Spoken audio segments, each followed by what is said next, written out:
Zwom, doot, doot, doot, doot, doot. BMO. Hey everyone, and welcome to another BMO crypto video. This one is about unexpected Roswell crash evidence. So most of you that are watching this video know about the Roswell crash of a UFO. But have you ever heard of Jackie Gleason?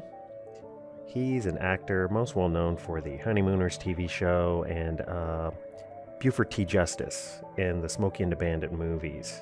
Yeah, pretty funny guy. Have you ever heard of Richard Nixon? If not, you should. He is our 37th president of the United States.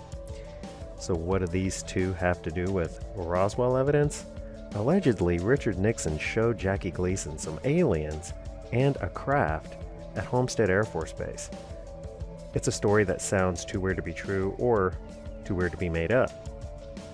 Okay, admittedly, it's just an urban legend, but Gleason really was super into aliens. This is a Hollywood known fact, as even Star Trek's William Shatner has tweeted about this. So this story originated with Gleason's second wife, Beverly Gleason, and of course, the National Enquirer. In 1983, 8 years after the two divorced and 2 years before Gleason died, she wrote an article that outlined the encounter, and she says, "I'll never forget the night, 1973, my famous husband came home slumped white-faced in an armchair and spilled out this incredible story to me." President Nixon had apparently arranged for Gleason to be escorted through the Air Force Base in Florida to view 4 little embalmed bodies. But of course they had to pass by a crashed craft along the way with all these other laboratories to get to the bodies. And Gleason thought that they were children. He said he remembers seeing the small bald heads and disproportionately large eyes. So this is what I drew here. Of course, a gray in a incubation tank. That's what I imagine.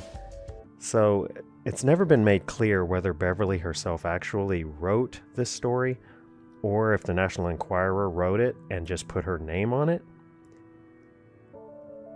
As far as my research, as far as I could tell though, neither Beverly nor Jackie ever confirmed nor denied this story. However, Nixon's official diary confirms that he certainly did meet Gleason in Florida in '73, and they played golf together there on several occasions.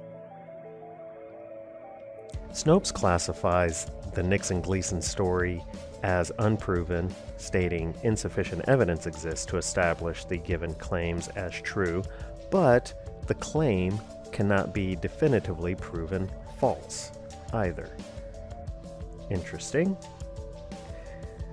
Administrative staff member Frank Gannon, who is also a historian, said Nixon didn't seem to believe in aliens at all, because when he pressed the former president on the subject, Nixon did his typical of raising of his eyebrows and roll his eyes, and then he would put his right hand on the temple of his forehead or the middle of his forehead, and so Gannon knew that was a signal to change the subject. He was not going to talk about it.